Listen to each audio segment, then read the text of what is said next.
1 महीने से इस शख्स के लिए उसकी फैमिली शोक मना रही थी, लेकिन अब सामने आया कि ये तो जिंदा है। परिवार ने इसकी जगह किसी और की लाश को दफन कर दिया है। अब पुलिस उस शख्स के परिजनों की तलाश कर रही है जिसे इन लोगों ने दफन कर दिया। ये चौंकाने वाला मामला महाराष्ट्र के पालघर जिले से सामने आया है। आखिर हुआ क्या है, आइए पूरा मामला आपको विस्तार से बताते हैं। पुलिस के अनुसार कहा गया था कि पालघर के शेख परिवार का एक सदस्य पिछले महीने रेल दुर्घटना में चल बसा था, लेकिन रविवार को 5 फरवरी को जब उसने अपनी पत्नी को फोन किया तो सबके होश उड़ गए। मालूम चला कि परिजनों ने उसके जैसे किसी और दिखने वाले व्यक्ति को दफन कर दिया है। अब पालघर जीआरपी उस व्यक्ति की पहचान करने का प्रयास कर रही है जिसे इन लोगों ने दफन कर दिया है। पुलिस ने बताया कि 19 जनवरी को पालघर में रेलवे ट्रैक पार कर रहे करीब 55 साल के एक शख्स की ट्रेन की चपेट में आने से मौके पर ही मौत हो गई थी।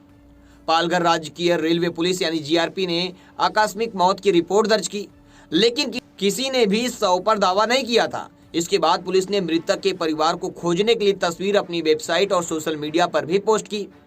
तस्वीर देखने के 2 दिन बाद शेख परिवार ने पालघर जीआरपी से संपर्क किया और कहा कि मृतक का चेहरा और काया 57 वर्षीय रफीक शेख के समान है। रफीक शेख के एक रिश्तेदार ने कहा कि रफीक ने 6 महीने पहले किसी विवाद के कारण घर छोड़ दिया था। वह केरल में रहने वाली अपनी पत्नी के संपर्क में भी नहीं था। परिवार ने 100 पर दावा किया और उसे रफीक समझकर दफन कर दिया। पालघर जीआरपी के सीनियर इंस्पेक्टर नरेश रणधीर ने कहा, रफीक की पत्नी ने 100 की पहचान की थी और दावा किया था कि यह वही है। उनके भाई ने भी कहा कि यह रफीक था, इसलिए हमने अंतिम संस्कार के लिए बॉडी को उन्हें सौंप दिया था। पुलिस के अनुसार 5 फरवरी को रफीक ने अपनी पत्नी को फोन किया और उसके बच्चों के बारे में पूछताछ की। पत्नी को विश्वास नहीं हुआ कि यह रफीक है। उसने वीडियो कॉल करने के लिए कहा। जब रफीक ने अपनी पत्नी को वीडियो कॉल किया तब वो चौंक पड़ी। उसे महसूस हुआ कि उन्होंने किसी और को दफन किया है। उसके बाद पुलिस को सूचना दी गई कि यह पूरा मामला है। पुलिस ने कहा, अब हम उस व्यक्ति की पहचान करने की कोशिश कर रहे हैं जिसे इन लोगों ने दफन कर दिया है।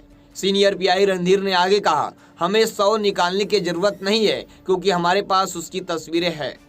पुलिस के अनुसार रफीक शेख एक रिक्शा चालक है। पिछले कुछ महीनों से वह घर छोड़ने के बाद दहानू स्थित एक आश्रम में काम कर रहा है। ऐसे लेटेस्ट खबरों के लिए देखते रहे हमारे साथ लगातार मेट्रो सिटी समाचार। फिर मिलेंगे एक नई कहानी के साथ।